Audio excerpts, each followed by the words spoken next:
Hello दोस्तों, स्वागत है आप सबका मेरे यूट्यूब चैनल रोहिणी क्लासेस में।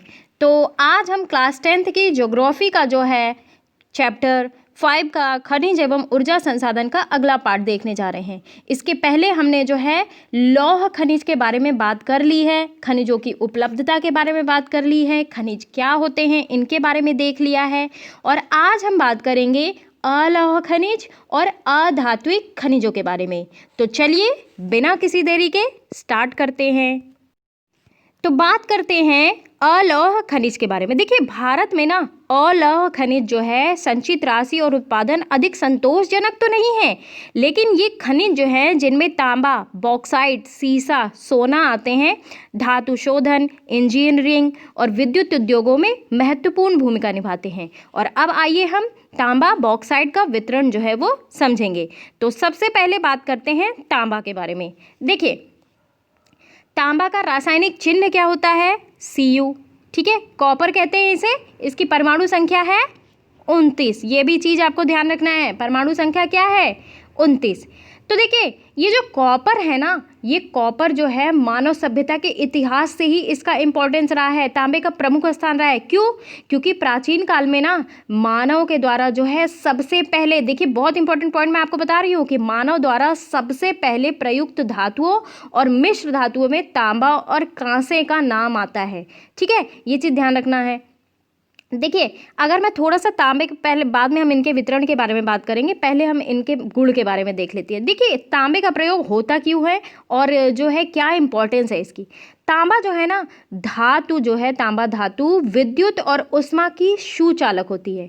यानी कि सुचालकता की श्रेणी में ना चांदी के बाद इसका दूसरा स्थान आता है और इसकी एक लालिमा जैसी चमक होती है। सामान्यतः आप देखेंगे कि ये जल से क्रिया नहीं करता। ठीक है, ये जल से क्रिया नहीं करता और वायु से जो है धीरे धीरे संयोग करके ऑक्साइड बनाता है। लेकिन लोहे में ना जंग लगने से बिल्कुल अलग इसका ऑक्साइड जो है धातु के ऊपर एक परत बनाता है, जो कि क्या करता है? ऑक्सीकरण को रोकता है। ठीक है, आपने देखा होगा स्टैचू ऑफ लिबर्टी जो कि न्यूयॉर्क में है, ये परत जो है आपको दिखाई देगी। ठीक है, कॉपर की, ये चीज़ आपको ध्यान रखना है। अब देखिए, भारत में ना तांबे के भंडारण और उत्पादन जो है क्रांतिक रूप से न्यून है। अब देखिए, मैलिएबल यानी कि धातुवर्धक, तन्य, ताप की सुचालक होने के कारण तांबे का उपयोग मुख्यतः बिजली के तार, कॉपर के तार आपने देखे ही होंगे। ठीक है, इलेक्ट्रॉनिक्स और रसायन जो है उद्योगों में किया जाता है इसका उपयोग। अच्छा, मध्य प्रदेश के बालाघाट, ध्यान रखेंगे, मध्य प्रदेश के बालाघाट में ना खदानें जो हैं देश के लगभग 52% तांबा उत्पन्न करती है। और झारखंड की सिंहभूमि जिला भी जो है तांबे का मुख्य उत्पादक राज्य है। ठीक है, और राजस्थान के खेतड़ी खदानें जो हैं तांबे के लिए प्रसिद्ध थी। तो सबसे ज़्यादा उत्पादन करने वाला तांबा का राज्य कौन सा है? मध्य प्रदेश। कहाँ पे? बालाघाट के खदानों में। और इसके बाद आता है झारखंड का नंबर, कहाँ? सिंहभूमि जिले में। और इसके बाद आता है राजस्थान के खेतड़ी खदानों में। अच्छा, उत्पन्न तो हमने देख लिया कि उत्पादन कौन करता है। अब हम भंडारण के बारे में भी तो बात करेंगे ना। तो भंडारण में आता है सबसे पहला राज्य राजस्थान। ठीक है, उत्पादन में तो मध्य प्रदेश आता है, लेकिन भंडारण में आता है राजस्थान का नंबर। ठीक है, दूसरे नंबर पे आता है झारखंड। क्या आता है? झारखंड।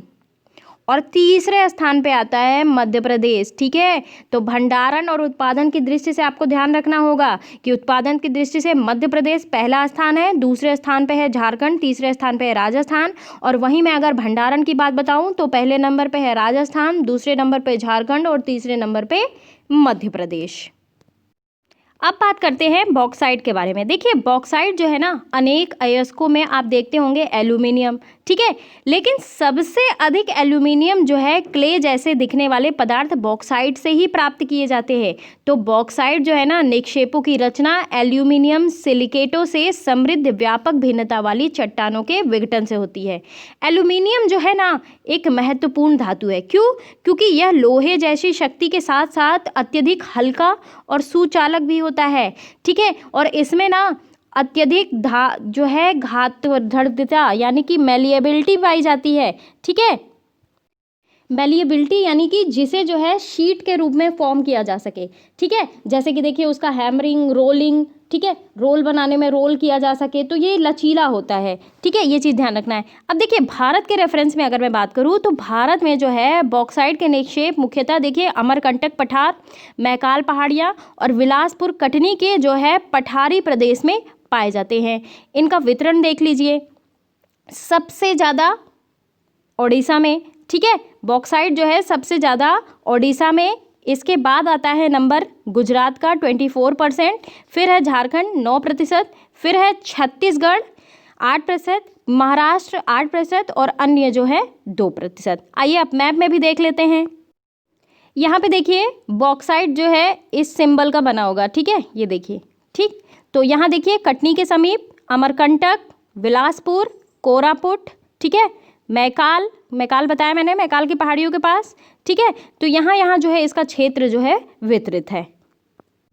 देखिए एल्यूमिनियम जो है ना एक रासायनिक तत्व है जो धातु रूप में पाया जाता है, ठीक है, यानी कि भूपर्पटी में ना सबसे अधिक मात्रा में पाई जाने वाली धातु है ये, ठीक है। एल्यूमिनियम के प्रमुख अयस्क है बॉक्साइट, ठीक है, बॉक्साइट के बारे में जो हमने देखा ये एल्यूमिनियम का एक प्रमुख अयस्क है, ठीक है। यह जो है ना मुख्य रूप से एल्यूमिनियम ऑक्साइड, आयरन ऑक्साइड और कुछ अन्य अशुद्धियों से मिलकर बना होता है, ठीक है। तो एक प्रोसेस है जिसे कहते हैं बेयर प्रोसेस, तो बेयर प्रोसेस के थ्रू ना इनकी अशुद्धियों को दूर किया जाता है जिससे सिर्फ एल्यूमिनियम बच जाता है, यानी कि एल्यूमिना यानी कि Al2O3 एल्यूमिनियम ऑक्साइड, ठीक है। तो ये जो एल्यूमिना है ना विद्युत अपघटन द्वारा शुद्ध एल्यूमिनियम इससे प्राप्त होता है।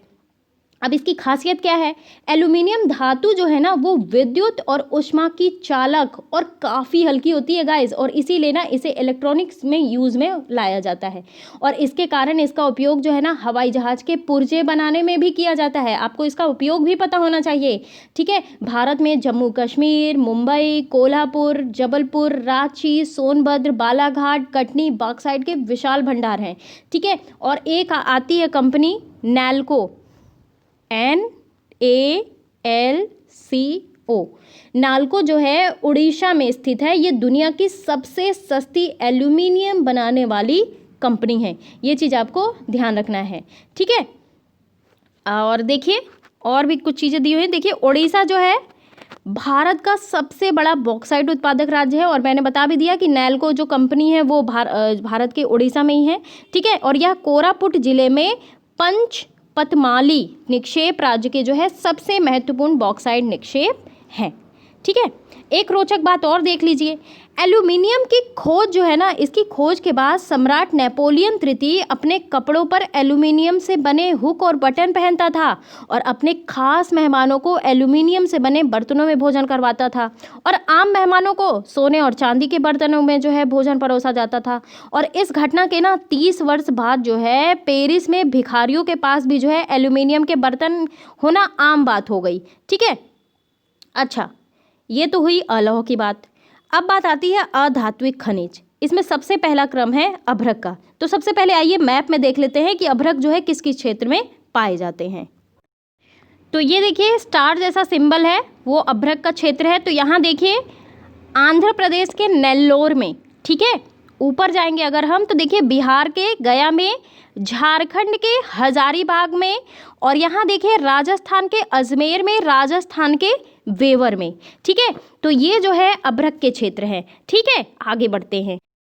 देखिए अगर मैं अभ्रक के बारे में आपको बता दूं तो अभ्रक जो है ना एक जटिल सिलिकेट यौगिक है, यानी कि इसमें जो है पोटेशियम, सोडियम और लिथियम जैसे क्षारीय पदार्थ मिले होते हैं और ये जो है ना आग्नेय चट्टान यानी कि आग्नेय चट्टान में प्रायः ये अभ्रक पाए जाते हैं। तो वायु और धूप इनसे प्रभावित होकर कभी कभी ये जो सिलिकेट है ना खनिज भी अभ्रक में बदल जाते हैं। देखिए अगर मैं बात करूं कि खनिज के गुण के बारे में तो रासायनिक संगठन थोड़ा सा भेद होने के कारण इनके रंग में जो है अंतर पाया जाता है, ठीक है। ये चीज़ ध्यान रखना है। अच्छा, अभ्रक के उत्पादन में ना चीन जो है सबसे पहली पोजीशन पे है, ठीक है। अभ्रक उत्पादन में अगर बात आएगी पूरे विश्व के रेफरेंस में तो चीन सबसे पहला राज्य है जो अभ्रक का सबसे ज़्यादा उत्पादन करता है। इसके पहले भारत का प्रथम स्थान था लेकिन अब जो है चीन का हो गया है, ठीक है। कनाडा, ब्राज़ील इन देशों में भी जो है प्रचुर मात्रा में अभ्रक का उत्पादन होता है। तो क्या करता है ये अभ्रक? अभ्रक की जो ये पतली पतली परतें होती है ना, ये जो है विद्युत रोकने की शक्ति होती है, और इसके प्राकृतिक गुण के कारण ना इसका उपयोग जो है अनेक विद्युत यंत्रों में किया जाता है, ठीक है, और जो है अन्य उद्योगों में भी किया जाता है, ठीक है। भारत के रेफरेंस में अगर मैं बात करूं तो बिहार में जो है अभ्रक पेटियां जो है पश्चिम में गया, अभी हमने मैप में देखा ना कि पश्चिम में गया जिले के हजारीबाग और मुंगेर में जो होती हुई पूरब के भागलपुर तक इसकी पट्टी फैली हुई है, ठीक है, 10 मील तक। और इसका सर्वाधिक उत्पादन क्षेत्र है कोडरमा, ठीक है, कोडरमा और आसपास के क्षेत्र तक जो है सीमित है। आंध्र प्रदेश के रेफरेंस में अगर मैं बात करूं तो आंध्र प्रदेश में नेल्लोर जिले के में जो है अभ्रक की पेटियां दूर तक हैं, ठीक है। और भारतीय अभ्रक का उत्पादन जो है राजस्थान का इसमें जो है दूसरा पोजीशन है, और राजस्थान में अभ्रक की पेटियां जो है जयपुर से उदयपुर तक फैली हुई हैं। तो बिहार, राजस्थान, आंध्र प्रदेश में जो है अभ्रक क्षेत्र के अतिरिक्त कुछ मस्कोवाइट जो है बिहार के मानभूम, सिंहभूम और पालामाऊ क्षेत्रों में पाई जाती हैं। उपयोगिता की अगर मैं बात करूं तो भारत में अभ्रक प्रचुर मात्रा में पाया जाता है, तो इसका अधिकांश जो है ना कच्चे माल के रूप में विदेशों में भेज दिया जाता है, ठीक है, यानी कि इसे जो है निकाल के विदेशों में भेज दिया जाता है, निर्यात कर दिया जाता है, और भारतीय उद्योग में इसकी खपत प्रायः नहीं के बराबर है, ठीक है, नेग्लिजिबल है। तो व्यापार की दृष्टि अगर मैं बात करूँ अभ्रक की, तो अभ्रक के 2 खनिज, एक श्वेताभ्रक है और एक है जो फ्लोरोपाइट, ठीक है, ये अधिक महत्वपूर्ण है। अभ्रक का प्रयोग जो है बड़ी बड़ी चादरों के रूप में, छोटे छोटे जो है चूर्ण के रूप में किया जाता है। बड़ी बड़ी परतों वाले अभ्रक जो है मुख्यतः विद्युत उद्योगों में काम आते हैं, ठीक है। कंडेंसर हो गया, जो है कम्यूटेटर हो गया, टेलीफोन, डायनोमो, इन सब में जो है अभ्रक का प्रयोग किया जाता है।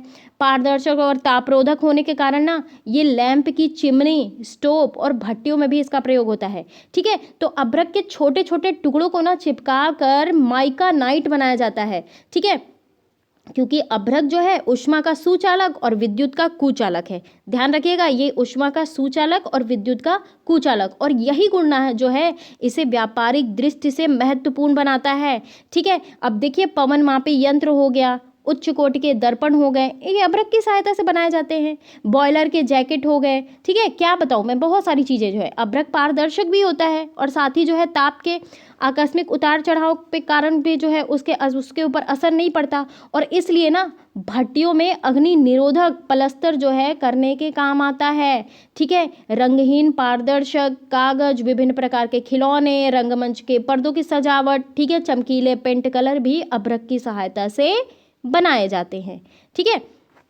खान कहाँ कहाँ है भारत में? कोडरमा, गिरिडीह, चाकल, सिंगूर, मुंगेर, नेल्लोर, गुट्टूर, उदयपुर, भीलवाड़ा, अजमेर, यहाँ इसकी खाने हैं।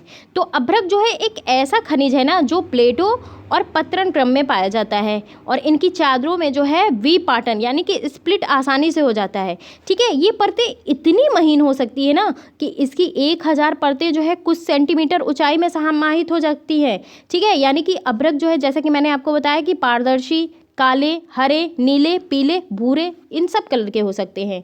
तो इसकी सर्वोच्च परावैद्युत शक्ति जो है, ऊर्जा ह्रास का निम्न गुणांक, विसंवाहन का गुण और उच्च वोल्टेज की प्रतिरोधकता के कारण अभ्रक जो है विद्युत और इलेक्ट्रॉनिक उद्योगों में प्रयुक्त होने वाला अपरिहार्य खनिजों में से एक है। तो अभ्रक के निक्षेप जो है ना छोटा नागपुर के पठार के उत्तरी पठारी किनारों पर पाए जाते हैं। बिहार झारखंड के कोडरमा, गया, हजारीपेटी में जो है अग्रणी उत्पादक क्षेत्र हैं, ठीक है। और राजस्थान के मुख्य अभ्रक उत्पादन में अजमेर के आसपास के क्षेत्र हैं, और आंध्र प्रदेश के नेल्लोर जो है अभ्रक पेटी भी देश में महत्वपूर्ण उत्पादन पेटी में आती है। अच्छा, अब आती है बात चट्टानी खनिज की। चट्टानी खनिज में सबसे पहले बात आती है चूना पत्थर। चूना पत्थर में क्या होता है? कैल्शियम या कैल्शियम के कार्बोनेट और जो है मैग्नीशियम कार्बोनेट से बने चट्टानों में पाया जाता है। अच्छा, ये जो है ना बेसिकली अवसादी चट्टानों में पाया जाता है, ये भी चीज़ आपको ध्यान रखना है। और चूना पत्थर जो है ना सीमेंट उद्योग का एक आधारभूत कच्चा माल है, और लौह प्रगलन की भट्टियों में भी इसको जो है अनिवार्य रूप से यूज़ किया जाता है। अच्छा, आइए इसका वितरण देख लेते हैं। ये देखिए, सबसे ज़्यादा पाया जाता है ये राजस्थान में 21%, ठीक है। फिर मध्य प्रदेश, आंध्र प्रदेश में 11% फिर कर्नाटक में 10-10%, गुजरात और तमिलनाडु में 8-8%, जो है तेलंगाना में भी 8% और अन्य में जो है 13% इसका वितरण है। देखिए, खनन को ना घातक उद्योगों बनने से रोकने के लिए ना दृढ़ सुरक्षा विनिमय और पर्यावरणीय कानूनों का क्रियान्वयन जो है वो अनिवार्य है। अब देखिए, खनन के जो है जोखिम और खतरे, क्या आपने कभी जो है खनिकों द्वारा आपके जीवन को सुविधाजनक बनाने के लिए किए गए प्रयासों के बारे में सोचा है?